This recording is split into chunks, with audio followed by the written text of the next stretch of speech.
Bienvenue dans Naturellement là, le podcast qui explore l'intuition. Je suis Marika, coach de vie intuitive. J'accompagne celles et ceux en quête d'évolution. À chaque épisode, je partage mes explorations intuitives, des échanges croisés et des ponts parfois surprenants avec la science. Ici, on plonge en douceur dans ce qui est souvent jugé ou méconnu et est pourtant naturellement là en chacun de nous. J'aimerais vous parler d'un sujet fascinant, je trouve. Le fait que le corps réagit avant que le mental ne comprenne. Autrement dit, le corps sait avant la tête. Depuis plusieurs décennies, des chercheurs étudient ce phénomène et certains d'ailleurs l'appellent le pressentiment. Je pense que vous l'avez déjà entendu, ce terme de pressentiment. C'est lorsque nos systèmes physiologiques réagissent quelques secondes avant qu'un événement encore inconnu, aléatoire et impossible à deviner consciemment survienne. Donc pour vous accompagner sur l'exploration intuitive, c'est quand même important de comprendre que le corps perçoit avant notre esprit. Que lorsque on apprend à écouter ces micro-signaux, notre intuition devient plus fine et plus évidente. Dans l'épisode 16, je vous parlais des chercheurs Julia Mossbridge et Dean Radin qui ont mis en évidence ce phénomène surprenant, que le corps réagit avant qu'un stimulus ne soit présenté alors qu'il est inconnu et généré aléatoirement par un ordinateur. Le pressentiment, ça se manifeste par des variations physiologiques, ça on l'avait vu, par exemple des micro-accélérations cardiaques, une modification de l'activité électrodermale ou encore des micro-contractions autonomes.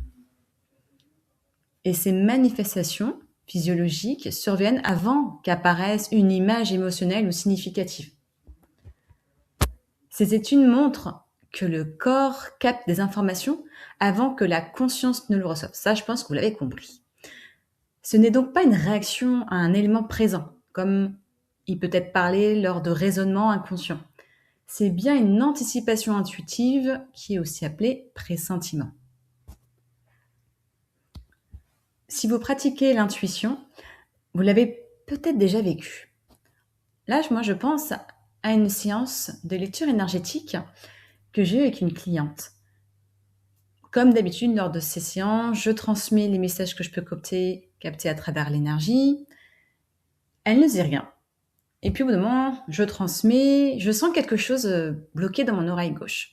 Je comprends pas trop sur le moment, je lui déroule, voilà, ce que je perçois au sujet de cette partie du corps. Et c'est après la séance, quand on me débrief, qu'elle me partage que, en fait, depuis peu, elle avait l'oreille gauche en plus bouchée et que grâce à la séance, elle comprenait enfin pourquoi. Ça, c'est dans le cadre pro. Et dans le cadre perso, parfois, je peux ressentir, lorsque je sens une détente dans mon corps, avant de savoir mentalement que c'est une bonne décision à prendre. Donc maintenant, quand je sens mon corps totalement détendu, je me dis « Ah là, Marika, t'es sur le bon chemin ». Ces micro-réactions ne viennent pas du raisonnement. Elles viennent vraiment du corps, le corps qui sait. Alors pourquoi notre société, si on peut le dire, a éteint ce lien corporel ?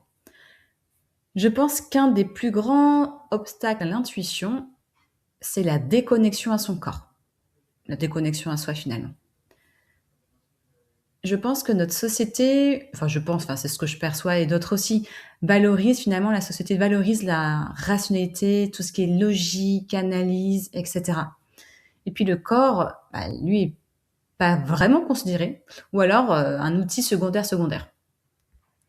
Puis, il faut quand même y penser, dans notre société actuelle, il y a le stress chronique quand même, la charge mentale, il y a un rythme effréné en ville, et beaucoup d'hyperstimulation. Ça fait quand même pas mal. En bref, on vit un peu trop dans la tête et pas assez dans notre corps. Pourtant, c'est dans le corps que se trouvent les premières informations intuitives. Maintenant, comment se reconnecter à l'intuition corporelle ?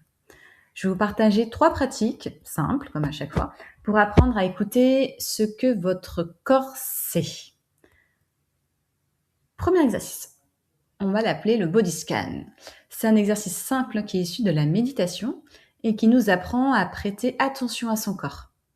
C'est vraiment comme la méditation, on ferme les yeux, on respire profondément et puis on va scanner tranquillement son corps du bas vers le haut. Donc on commence vraiment par les pieds, les orteils, le talon, la plante ventaire, la plante ventaire, etc. Et puis on remonte jusqu'au sommet du crâne.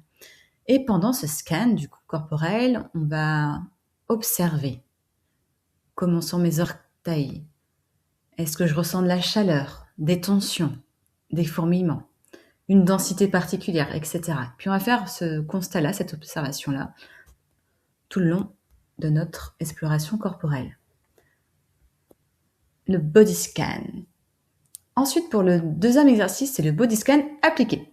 Donc là, c'est pas juste observer dans un instant T son corps, qui est fort utile. Là, on va l'appliquer dans un exercice, c'est-à-dire, on va refaire le même process.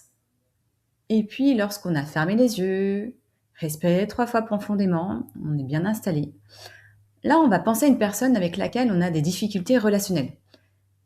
Et on va observer ce qui se passe dans notre corps. Par exemple, si je pense à quelqu'un que je n'apprécie guère, peut-être que je peux ressentir un mal de ventre. Ou encore, et moi c'est beaucoup ça, c'est la gorge. Je sens que c'est bloqué dans ma gorge.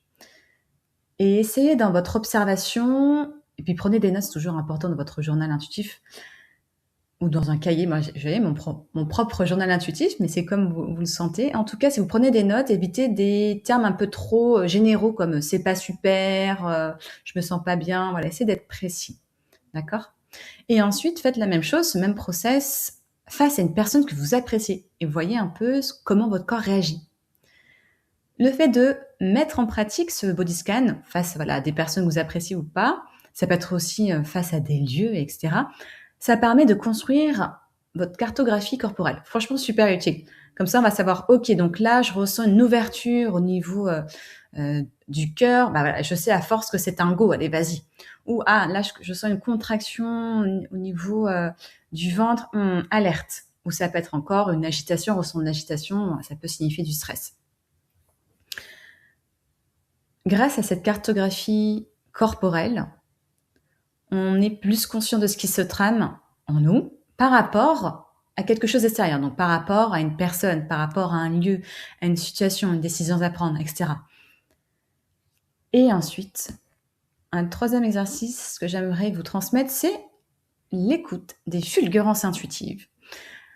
Donc les fulgurances intuitives, c'est quoi ? C'est par exemple lorsqu'on se sent poussé pour prendre un chemin différent que d'habitude, ou lorsqu'on, d'un coup, on va décider de tourner à gauche plutôt qu'à droite, ou encore lorsqu'on sent le besoin vraiment impérieux d'agir rapidement inattendu. Et on le fait. On sait pas pourquoi, on écoute cette impulsion, cet élan, on le fait. Et en fait, on va se rendre compte, peut-être ou pas, mais des fois on se rend compte, waouh, ça m'a évité d'avoir un accident, ou ça m'a évité d'être coincé dans les bouchons, etc., etc. Tiens, ça m'a permis de résoudre un problème. Donc finalement, quand on a ces fulgurances intuitives, essayez de les écouter, clairement, comme toute intuition, si possible. Même si des fois on ne sait pas où cela va nous amener, et puis parfois en plus on n'a pas la réponse de pourquoi on devait aller à droite et pas à gauche, par exemple. Mais si on a la foi que c'était le meilleur pour nous, c'est qu'en effet c'était le meilleur pour nous. Petit bonus. Si vous voulez, pour la semaine à venir, observez simplement ce qui se passe dans votre corps, ok ? Et ça, c'est le plus dur. Ne cherchez pas à interpréter, ok ? Juste ressentez, parce que c'est l'intuition qui commence déjà à s'exprimer par ici. Pour résumer finalement l'épisode du jour, le corps est comme une antenne. Il capte avant la conscience. Les recherches scientifiques nous montrent que ce phénomène existe et est mesurable. Rappelez-vous de celle qu'on a vue dans l'épisode du jour ou dans l'épisode 16. Donc, si vous voulez développer votre intuition, intégrez l'écoute corporelle. Vraiment super intéressant. Pas forcément évident quand on se lance, mais c'est comme vraiment tout, et surtout avec l'intuition, c'est pratique, pratique et pratique.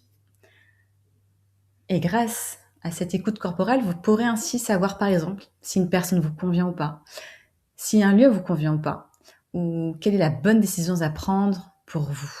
Okay. Le corps, si on peut le résumer, c'est un allié insoupçonné et totalement délaissé. Mais à condition, en fait, qu'on décide, allez, tiens, mon corps, je t'écoute un peu plus aujourd'hui. Et vous alors, est-ce que vous êtes à fond dans l'écoute de votre corps? Est-ce que vous démarrez l'exploration? Est-ce que c'est peut-être quelque chose auquel vous n'y avez absolument pas pensé, que peut-être vous n'êtes absolument pas intéressé? Dites-moi en commentaire sous l'épisode, ça me ferait vraiment plaisir d'avoir des petits messages. Et je vous souhaite une belle journée et à très bientôt pour un prochain épisode.